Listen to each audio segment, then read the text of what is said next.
Hi, welcome to Listen2Riches. Today, I'll be discussing the book The Power of Your Subconscious Mind by Dr. Joseph Murphy, which was published in 1963. Dr. Joseph Murphy, born in 1898, received a good education in Ireland and England.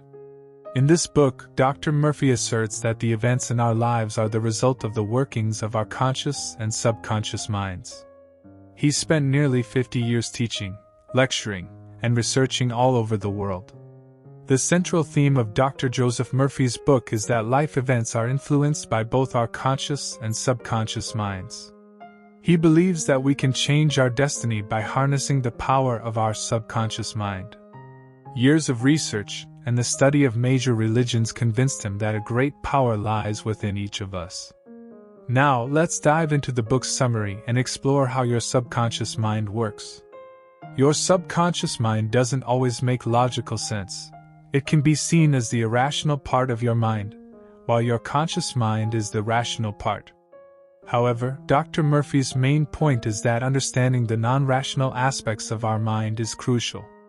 If we neglect to do so, our rational goals and plans may be sabotaged. The roles of your conscious and subconscious minds are distinct but interconnected. They are not two separate minds but rather two aspects of one mind. Your conscious mind is responsible for making choices and reasoning. For instance, you choose your thoughts, beliefs, opinions, theories, or dogmas consciously.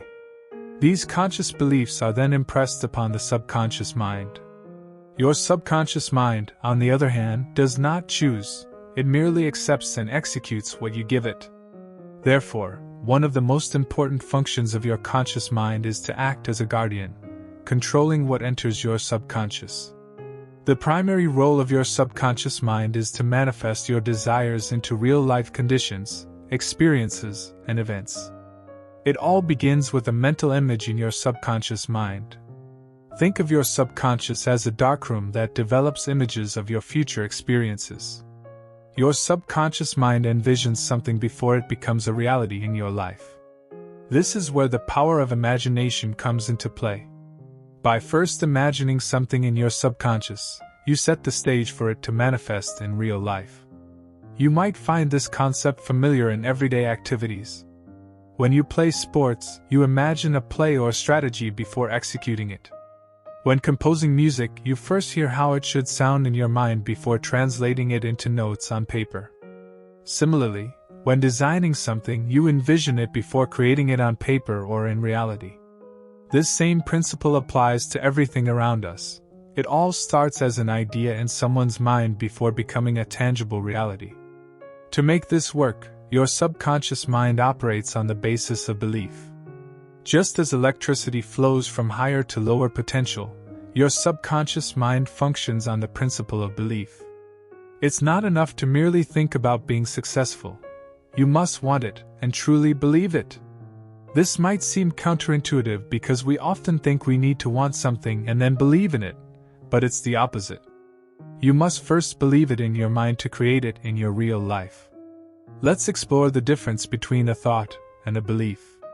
A thought is like an idea that pops into your head, while a belief is a thought that you've repeated so many times that it starts to feel true.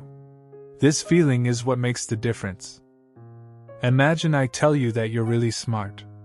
The thought that you're smart might briefly cross your mind. However, if you don't actually feel smart, you won't believe me. Belief happens when you not only think something but also feel that it's true. Here's the key. The feeling part is crucial because your subconscious mind responds best to your emotions and feelings. Think of your subconscious mind as a fertile soil bed. Your thoughts are like seeds that you plant in this soil. The more you repeat a thought, the more you water that seed with your feelings. This helps it sprout and grow, and you start seeing the results in your body and your environment. Now, here's an important thing to understand. Your subconscious mind doesn't judge whether a thought is good or bad, right or wrong. It's neutral in a moral sense. It doesn't filter your beliefs, it simply accepts them. Once your subconscious mind accepts an idea, it goes to work on it, whether it's good or bad. For instance, if you keep saying to yourself, "I can't afford it," Your subconscious takes it as a command. It will work diligently to make sure you can't afford those things. You might go through life thinking that circumstances made it so, but you might not realize that you created those circumstances with your own negative thoughts. In essence, your subconscious mind is like a faithful servant. It follows the instructions you give it, whether they are right or wrong. It takes your habitual mental patterns and turns them into reality, shaping your experiences, conditions, and events. So, the bottom line is this: to control your outcomes, you must harness the power of your subconscious mind. Remember, it's all about the thoughts you repeatedly plant in that fertile soil and the emotions and feelings you attach to them. This understanding can be a game changer in how you shape your life. Understanding the power of our subconscious mind can lead to a profound realization. Everything we currently have in our lives, our personality, relationships, health, status, and income, is a direct reflection of our subconscious programming. It's a mirror of what we truly believe about ourselves deep within our subconscious. Once we grasp this concept, and most importantly, have faith in its truth, we can tap into the incredible potential of our subconscious mind. We can overwrite the old programming with a new blueprint for what we desire in life. Instead of letting our habitual thoughts and patterns control us, we can take charge. This is where the practice of autosuggestion or affirmations becomes invaluable. Autosuggestion means repeatedly suggesting something specific to oneself. When you repeat a belief to yourself often enough, even if you didn't initially believe it, it gradually becomes imprinted onto your subconscious mind. Now, let's dive deeper into a significant idea: our natural healing abilities. We now understand that the subconscious operates based on our beliefs. Dr. Joseph Murphy takes this idea a step further by asserting that the belief in good health can activate the power of your subconscious mind to naturally heal your body. In other words, your subconscious has the potential to facilitate the natural healing of your body if you genuinely believe it can. Here's a universal truth about healing: faith is the key. It's the one process that universally underpins all forms of healing. This means that illnesses, physical ailments, and even traumatic experiences can be healed by repeatedly impressing thoughts of healing upon our subconscious minds. It's worth noting that Dr. Murphy's perspective doesn't seek to undermine the importance of medical intervention. Instead, it emphasizes the value of believing in our natural human abilities. In ancient times, healers claimed to cure diseases through various means, such as touch or using magnets. While these methods may have seemed miraculous, what truly mattered was the faith and belief of both the healer and the patient. Any method that helps you shift from fear or worry to faith and expectancy has the potential to promote healing. In simpler terms, if you genuinely believe and expect to get better, your chances of healing increase. However, it's essential to clarify that claims of individuals having the power to heal others are not accurate. What they can do is instill belief in others that they will be cured, and this belief can, to some extent, lead to self-healing through the subconscious. Dr. Joseph Murphy suggests that even if we're aware that a particular healing method might be a sham, it can still be effective. This is because as long as we stop actively opposing the desired outcome with our conscious mind, our subconscious becomes receptive to suggestions. This often occurs when we are in a relaxed or sleepy state. It's similar to how prayer works. Believing that everything will be okay because you're praying can quiet your questioning conscious mind and allow your irrational subconscious mind to work on the healing process. Now, let's talk about the placebo effect. Even if you're not religious, it's important to recognize the power of belief in the mind. The placebo effect is a phenomenon where some people experience benefits after receiving either an active substance or a sham treatment. Researchers often use a placebo control group to study the effectiveness of new medical drugs. They compare the effects of the group receiving the actual drug with those who receive a fake treatment, the placebo. Interestingly, placebos, which contain no real treatment, have been found to have various physical and psychological effects. Patients in the placebo groups have shown changes in heart rate, blood pressure, anxiety levels, pain perception, fatigue, and even brain activity. These effects highlight the role of the mind in influencing our health and well-being. However, it's crucial to note that not all prayers or wishes for your subconscious mind to work will yield results. Belief and expectancy play a significant role, but there are no guarantees. It's a fascinating aspect of the mind's influence on our physical and mental state, but it's not a foolproof method for achieving desired outcomes. Many people are familiar with the idea that skeptics often use as evidence against the effectiveness of the subconscious mind. However, before we delve into why this perception exists, it's crucial to understand the principles behind it. Dr. Joseph Murphy teaches us that there are essentially only two ways we can hinder the subconscious from working for us: a lack of confidence or putting in too much effort. When our subconscious mind accepts an idea, it immediately begins to act on it. It doesn't discriminate between good or bad ideas, it simply executes what it receives. Sometimes, despite our desires, we find ourselves thinking negatively about something. This negative thinking can sabotage us. For instance, we may aspire to become wealthy, but our thoughts may lean towards uncertainty, like, "I hope I'll be rich someday," or, "I hope this subconscious thing works." Such thoughts reveal that, deep down, we don't fully believe in our potential or the power of our subconscious mind. Consequently, our subconscious manifests a reality where we remain financially unfulfilled, and it doesn't work in our favor. This lack of confidence is a significant roadblock. On the other hand, if we try to forcefully make our subconscious mind do something for us, we're likely to fail. The subconscious cannot be coerced. It responds best to relaxation, faith, and belief. It effortlessly performs its transformative work when we have unwavering confidence that it is working for our benefit. While trying hard might work for the conscious mind, it's an ineffective strategy for the subconscious.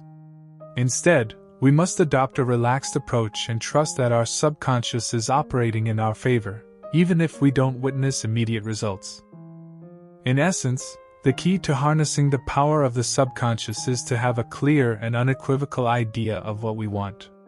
We must avoid sending mixed signals to our subconscious.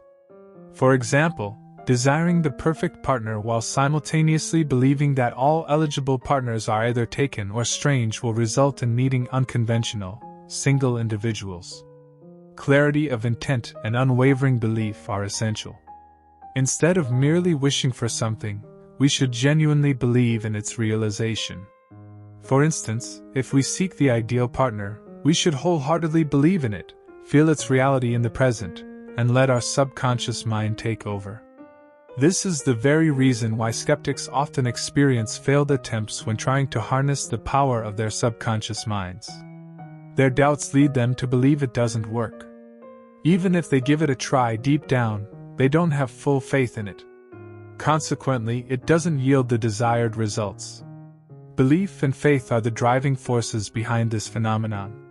It's about believing in something before seeing its effects, not the other way around. You believe, and then you receive. Let's explore a significant concept related to your inner wealth and financial well-being. If you're facing financial difficulties, struggling to make ends meet, it's an indication that you haven't convinced your subconscious mind that you'll always have an abundance. Dr. Joseph Murphy's teachings support this claim. Our reality is essentially a reflection of what we believe about ourselves. Your subconscious manifests conditions based on your self-beliefs. Someone with a poverty-oriented mindset will indeed find themselves in conditions of financial scarcity. Conversely, an individual with a wealth-oriented mindset, filled with ideas of abundance, will be surrounded by the resources they need. Be cautious about what you feed your subconscious at all times. If you affirm your wealth but later indulge in thoughts of doubt and fear, these negative thoughts can neutralize the positive ones you've planted in your subconscious. The key is aligning your emotions and feelings with your conscious thoughts. Your conscious and subconscious minds should be on the same page. Dr. Murphy suggests an approach to avoid conflicts between your conscious and subconscious minds. Instead of saying, "I am a millionaire," which might feel far-fetched, you can say something like, "Every day, I am becoming richer." This way, your conscious mind doesn't create a mental conflict with your subconscious. While you might not be a millionaire yet, this statement leaves room for the possibility of moving closer to that goal each day. The feeling of wealth begets wealth, much like compound interest. Your feelings and emotions play a crucial role. If you don't genuinely feel wealth and abundance, you might not truly believe in it. Remember, belief is a thought plus a feeling. Without that feeling, it won't take root in your subconscious. Your subconscious operates like compound interest. The more you infuse it with the feeling of wealth, the more wealth it attracts. It's a self-reinforcing cycle. Your subconscious multiplies whatever belief you deposit into it, whether that's wealth and abundance or its absence. Now let's discuss common stumbling blocks on the path to wealth. One of the most prevalent obstacles is the feeling of envy. Envy leads us to criticize and condemn those who possess more wealth than we do.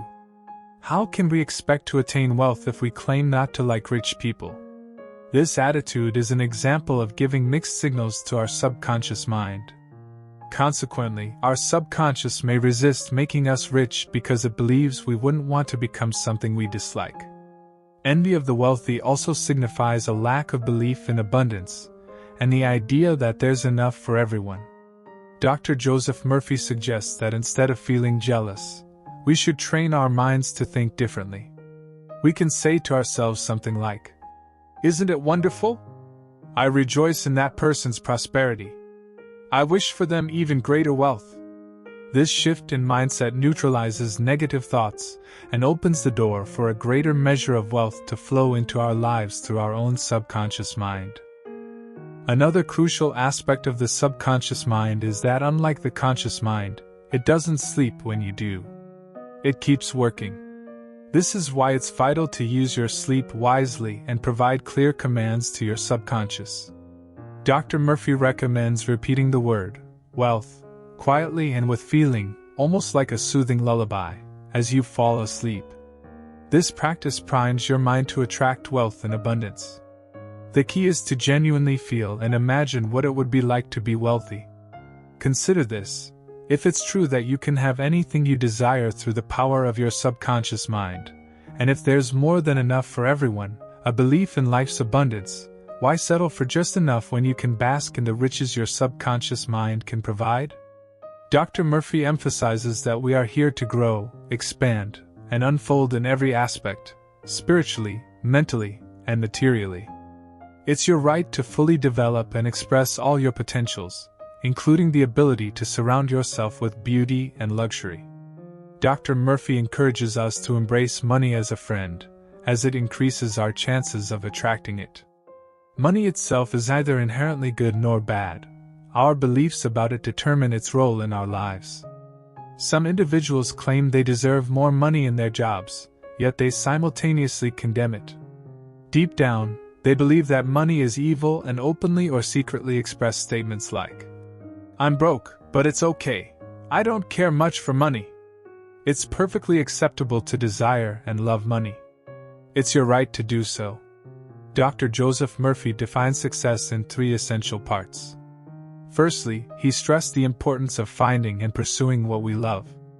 Even if we excel at our jobs, true success eludes us if we don't have a passion for what we do. Success is intricately linked to our overall happiness. Secondly, Murphy advised specializing in a particular field of work and striving for excellence within it. Becoming a master in your chosen domain is a crucial aspect of success. However, the third and most vital step is to ensure that our aspirations are not purely self-serving. Our desires must extend beyond personal gain and not be selfish in nature. Murphy illustrated this by sharing an example of a man who acquired immense wealth through illegal means. While this man was rich, he lived in constant fear of being discovered, unable to find peace. Eventually, he turned himself in, highlighting the consequences of selfish desires. The power of imagination is a potent tool in achieving success. Murphy recounted the story of an actor who, even in his early years living on a modest farm, would vividly imagine his name in bright lights on a grand theater marquee, complete with adoring crowds and paparazzi. Years later, his dreams became a reality when he secured his first starring role, just as he had envisioned as a child. By consistently nurturing our imagination with the details of our desires, we enable our subconscious mind to comprehend our goals and work diligently to make them a reality. Remember that the subconscious processes information in the form of pictures and is most effective when coupled with intense emotions. Therefore, envisioning your success in intricate detail while evoking strong emotions is the key. According to Murphy, the answers to life's challenges are already within us.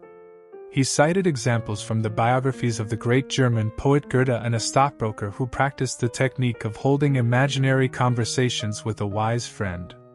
This exercise allowed them to access their inner wisdom and make sound decisions. In conclusion, books on the subconscious mind may not always appear to make logical sense, but the key is to trust in their principles and harness their power. Believing in their teachings can have a positive impact on your life, particularly when it comes to thinking positively and having faith in your potential for success.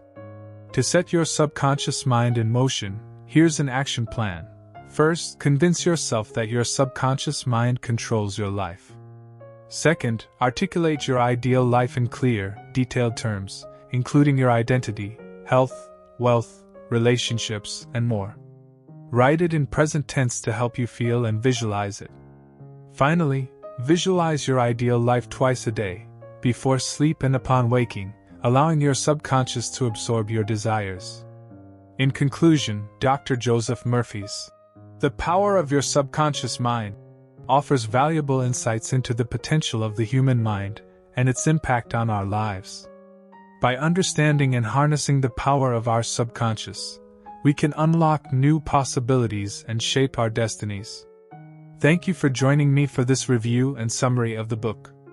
If you want to listen to more audiobooks, please do not forget to click on like and subscribe to my channel. And if you have other books you'd like to talk about, feel free to tell me in the comments below. See you in my next audiobook.